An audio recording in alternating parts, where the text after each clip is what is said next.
2025 December 25ஆம் தேதிக்கான இலங்கை வானிலை முன்னறிவிப்பு. ஊவா மாகாணம் மற்றும் அம்பாறை, மட்டக்களப்பு, மாத்தளை, நுவரெலியா மாவட்டங்களில் ஆங்காங்கு சிறிதளவு மழை பெய்யக்கூடும். காலி, மாத்தறை, களுத்துறை மற்றும் இரத்தினபுரி மாவட்டங்களில் பிற்பகல் 2 மணிக்கு பின்னர் இடியுடன் கூடிய மழை பெய்ய வாய்ப்புள்ளது. சில இடங்களில் பலத்த மழையும் எதிர்பார்க்கப்படுகிறது.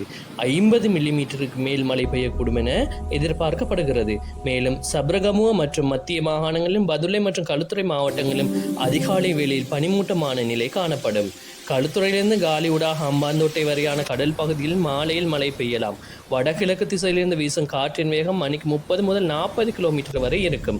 மன்னார் முதல் பொத்துவில் வரையான கடற்பரப்புகளில் காற்று அவ்வப்போது மணிக்கு 50 கிலோமீட்டர் வரை வீசக்கூடும் என்பதால் கடல் கொந்தளிப்பாக இருக்கும். இடியுடன் கூடிய மழையின் போது மின்னல் மற்றும் பலத்த காற்றிலிருந்து பாதுகாப்பு நடவடிக்கையை மேற்கொள்ளுமாறு கேட்டுக்கொள்ளப்படுகின்றீர்கள்.